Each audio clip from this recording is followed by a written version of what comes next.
लगाए हैं? वाह, अभी जोरदार तालियां बजा लीजिए अपने लिए आप लोग।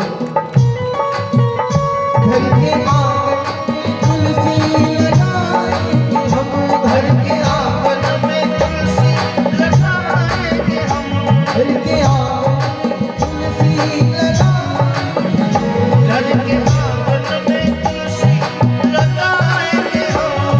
तो राम राम राम बोले जाएंगे, राम चरणों में बलि बलि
जय रामचंद्र भगवान जय।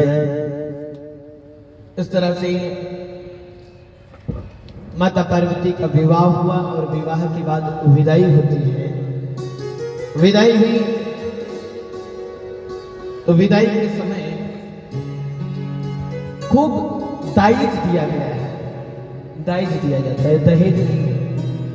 दहेज तो आज के समय चलता है, उस समय दाइज चलता था। विवाह जो मन में आता था वो लड़की का पिता देता था, लेकिन आज के समय मन में आने से थोड़ी, जिसमें सौदा पटेगा। दहेज के चक्कर में तुम्हारा कितना विवाद होता रहता है, कोई सीमा ही नहीं है। शादी विवाह के बाद कहो आधा जीवन निकल जाए विवाद के चक्कर में। तुम्हारे पिता ने दिया क्या, कितना दिया? अच्छा, ये समझी जो एक दूसरे के बनते हैं, समधी का मतलब समझ रहे हैं ना?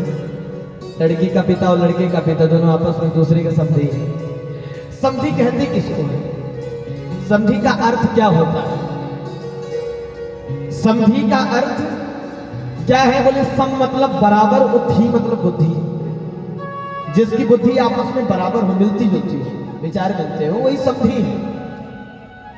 लेकिन आज के समय इससे थोड़ी ना कोई समधी मिलता है। आज के समय तो सौदा बना है, तब समधी बन रहे हैं। अच्छा, एक और बात इसमें, एक बार की बात, एक लड़के के विवाह में जो लड़के का पिता था वो बढ़िया से साफा लगा करके बैठा था संधि बन करके। कोई गया और जाकर के कहता है कि आप लड़के के पिता हैं? बोले आज तो आप समधी बन गए। बोले बन गए समधी? समधी बन गए ना? बोले हाँ। समधी का अर्थ जानते हैं क्या?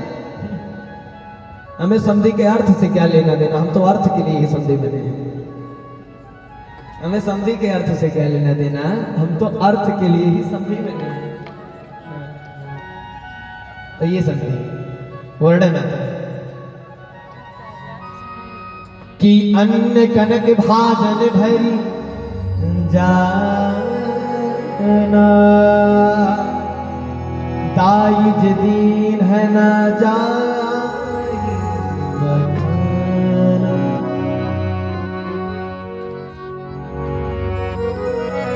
अन्न कनक भाजन, खूब दास दासियों के साथ, खूब सोने चांदी, बैलगाड़ी लगा दी और इतना दाइज दिए हैं जिसका कोई बखान नहीं किया जा सकता। दाइज दीन न जाए बखान। भोले बाबा को ला करके भोले बाबा के हाथ पर पार्वती का हाथ मैना मैया रखती है। भोलेनाथ, ये मेरी बिटिया है और मैंने इसे बड़े ही लाड़ दुलार के साथ पाला है। अगर कभी इससे कोई अपराध हो जाए ना तो इसको डांटना नहीं, पहले इसको समझाना। बड़ी समझदार है ये, समझती है, ये बातों को समझेगी आगे। जो पिता कभी नहीं रोता वो अपनी बेटी की विवाह विदाई में रो ही देता। कारण सिर्फ इतना है कि जब भी वो बाहर से कहीं से भी आएगा, थक करके आएगा, दुखी होकर के आएगा, निराश होकर के आएगा या प्रसन्न होकर के आएगा, तो एक गिलास पानी लेकर के यदि पहले कोई दौड़ती है तो वो बेटी होती है। आज उसे यही लगता है कि आज के बाद कौन दौड़ करके मुझे इस तरह से पानी देगा, कौन जल देगा, कौन गिलास भर के लाएगा, कौन मुझसे झगड़ेगा। एक अद्भुत आनंद होता है। लेकिन जब विदाई का समय आता है तो उस पिता की आंखों से अपने आप आंसू छलक ही जाते हैं कि विदाई का समय जा रही है आज मेरी बेटी।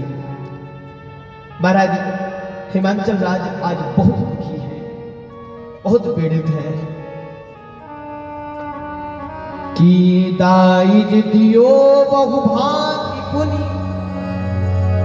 करी जोरी भूधर कहो का देव पूरन काम शंकर चरण पंकज गही रहूं।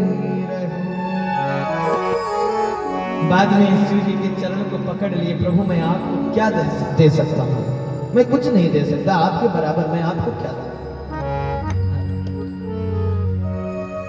जो नहीं मांगता उससे लोग इसी तरह हाथ जोड़ते हैं, बहुत कुछ देने के बाद भी हाथ जोड़ लेते हैं कि मैं आपको कुछ दे नहीं पाया। और जो मांगता है वो जितना मांगा उतना पाया, उसके बाद कोई एहसान नहीं, कोई उपकार नहीं उसका। हाँ, भोले बाबा वहां से निकले और पार्वती महारानी को लेकर के आए, कैलाश पर्वत पर पहुंच जाते हैं। कैलाश पर्वत पर पहुंचे आनंदित है स्वामी कार्तिकेय